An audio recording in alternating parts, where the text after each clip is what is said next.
salaamullaahi calaykum waraxmatullaahi tacaala wabarakaatu. wacanoo wanaagsan daawadayaal kusoo dhawaada tabinteena barnaamijka soomaaliya iyo siyaasadda.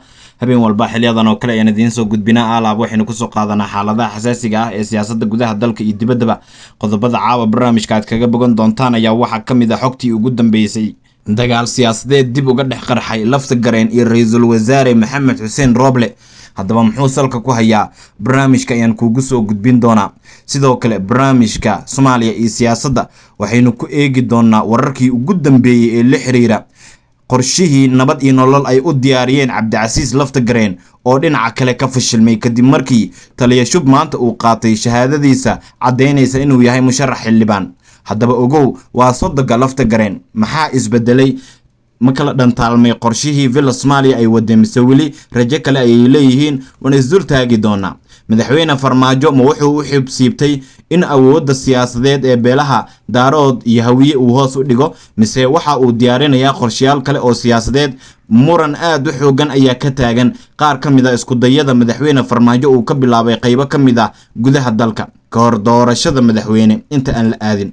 sidoo kale waxaan idiin soo gudbin doonaa buuq badan ayaa maanta ka jiray gudaha garoonka diyaaradaha.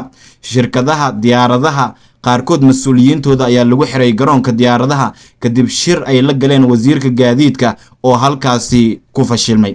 sidoo kalena xaaladii ugu dambeysay beledweyne ayaan eegi doonaa iyo ciidamo maleeshiyaad ah oo isku gadaamay xarun ay doorasho ka dhici lahayd, doorashadiina joojiyey. haddii ay tahay markii ugu horreysay oo janalkeena aad soo booqatay, nagu soo biir, sabscribe saar, gambaleelka furo, like, share iyo qaybta commentiga in fikirkaaga aad inagu reebto hanaga ilaabin. horaan haddii aad nala joogtay waad ku mahadsan tahay la joogitaankaaga. garuubyada whatsappka iyo facebooka inaad kusii sheergarayso ayaan kaa rajeynayaa.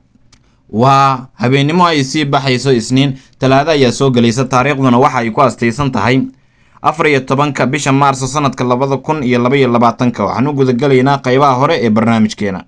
aynu ka horeyne xog xasaasi ah oo soo baxaysa ayaa waxa ay muujinaysaa in dagaal siyaasadeed mar kale uu ka dhex qarxay cabdicasiis lafta gareen iyo ra-iisul wasaare maxamed xuseen rooble, kaasi oo la xiriira xagga doorashooyinka. guddiga doorashada koonfur galbeed ayaa shaaciyey in la qabanayo doorashada kursi shalay uu hakiyey guddiga heer federaal ee doorashooyinka fiid ee ka amar qaata ra-iisul wasaare maxamed xuseen rooble. guddiga fiid ayaa qoraal ka soo baxay shalay lagu sheegay in kursigaas ay cabashooyin isdaba joog ah usoo gudbiyeen malaaqa guud iyo samadoonada beesha jaroon oo ah beesha iska leh kursiga hoob 24. haddaba guddiga maadaama go-aankaas ay qaateen guddiga doorashooyinka ee heer dowlad goboleed siid ee maamulka koonfur galbeed soomaaliya, arrintan waa is hortaageen. yuusuf maxamed khayre waxa uu sheegay in habraacyadii loogu talagalay loo maray kursiga hoob 204 islamarkaana la fasaxay doorashadiisa.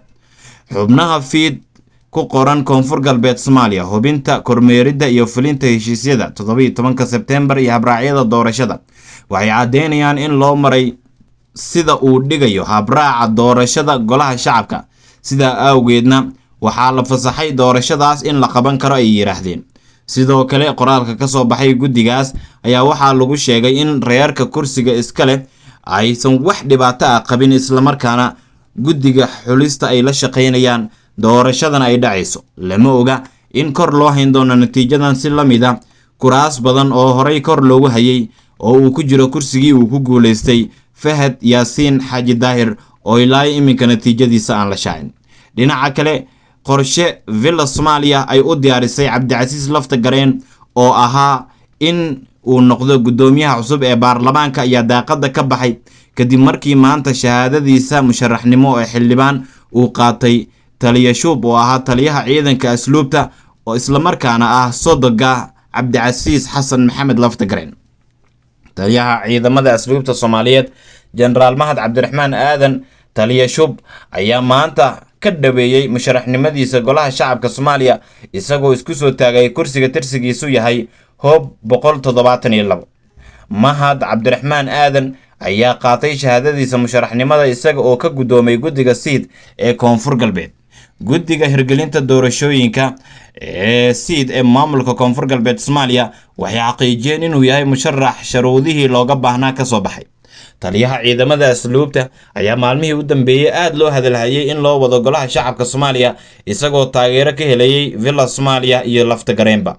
sida ay warbaahintu ogaadeen, Mahad ayaa si gaar ah kursiga loogu xiray isla markaana soo bixitaankiisa ayaan muran ka taagneyn. laakiin dhinaca kale markaan ka eegno, tani waxay meesha ka saaraysaa rajadii lafta gareen ay villada uga dhigi lahayd in ay markaasi u suurageliyaan inuu noqdo gudoomiyaha golaha shacabka.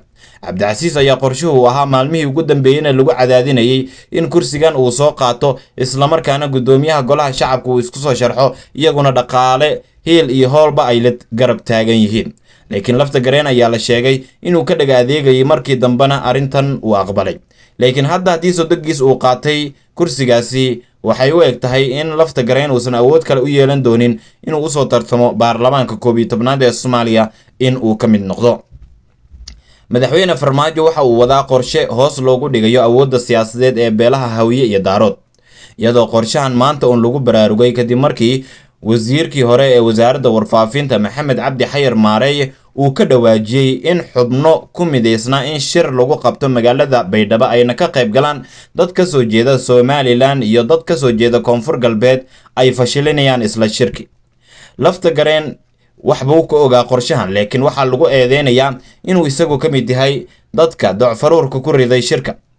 waxaa qabsan lahaa beelaha Digil iyo Mirifle iyo weliba beesha Dir, waxaana qorshuhu ahaa in wax laga bedelo saami qaybsiga xilalka ugu sareeya dalka oo iminka Hawiye iyo Daarood oo kaliya isku bedelayeen 30 sano aynu ka soo gudubnay, amaba ilaa iyo 60kiiba aynu niraahdo.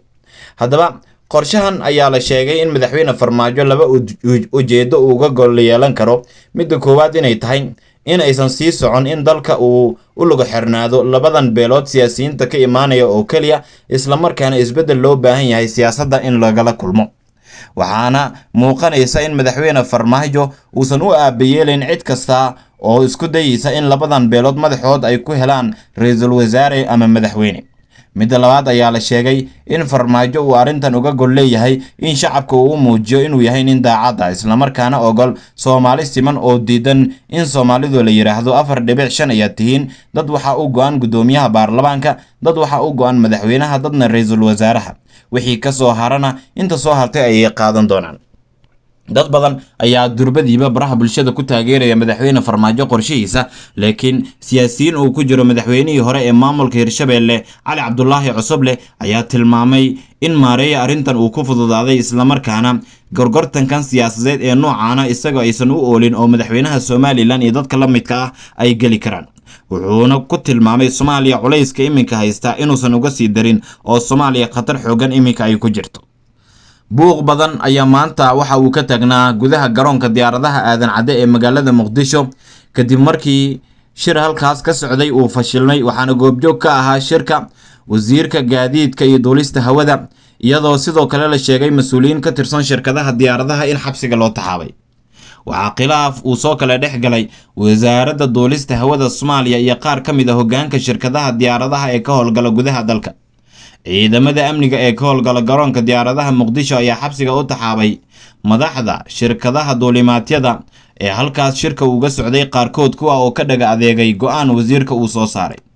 xubnaha la xiray ayaa ka shirayay sida ay ka yeeli lahaayeen is-afgarawaa soo kala dhex galay iyaga iyo wasaaradda duulista hawada. amarka lagu xiray madaxda shirkadahan ayaa waxaa ka soo baxay Duraan Axmed Faarax, wasiirka wasaaradda, isla markaana waxaa la sheegay in markii dambe xorriyadooda dib ay u heleen, laakiin ilaa iminka shirka uusan jirin meel la isku raacay. faahfaahin dheeraad ah kama aysan bixin dowladda xilligan iyo sababta keentay in mas'uuliyiin maqaamkooda intaa uu leeyahay xabsiga si fudud lagu dhigo. beledweyne haddii aynu eegno, ciidamo maleeshiyada ayaa xirtay goobtii doorashadu ay ka dhici lahayd, waxayna baajiyeen doorasho maanta loo balansanaa in beledweyne ay ka dhacdo. wararka ka imaanaya magaalada beledweyne ee xarunta gobolka Hiiraan ayaa sheegaya in ciidamo ka amar qaata gudoomiyaha maamulka gobolka Hiiraan ay goordhow xirteen albaabka laga galo hoolka doorashada kuraasta golaha shacabka ee ku yaala gudaha xerada Lamagalaay ee magaalada beledweyne. ciidamada daacad u ah gudoomiye Jayte ayaa la sheegay inay albaabada isugu dhufteen, isla markaana ay ka hor yimaadeen doorashada kursiga Hob Eber 4 oo maanta lagu waday inay ka dhacdo magaalada beledweyne. xirnaanshiyaha ciidamada hubeysan ay xireen hoolka doorashada ayaa ku soo aaday xilli khilaafka u dhaxeeya cali guudlaawe xuseen iyo yuusuf dabageed cirka uu isku sii shareerayo tan iyo maantana ay socdeen shirar isdabajoog ah laakiin wax natiijo ah aan ka soo bixin weli. magaalada beledweyne ayuu gudoomiye jayta sheegay in amnigeeda aysan sugneen, xaalad amni darrina ay wajahayso, islamarkaana waxa uu tilmaamay in magaalada haddii amnigeeda aan la sugin oo mas-uuliyiinta aysan iswaafaqin in wax micnaha aysan soo kordhinayn doorashooyinka sida isdabajooga ah halkaasi uga socda, waxaanan la ogaan karin halka xaaladdu ay ku dambeyn doonto iyadoo wixii kusoo kordhaa barnaamijyadeena iyo wararkeena dambe aan idinkugu soo gudbin doono. muuqaalkan haddii aad dhammaysatay la sii wadaag asxaabtaada kale, mahadsanidin.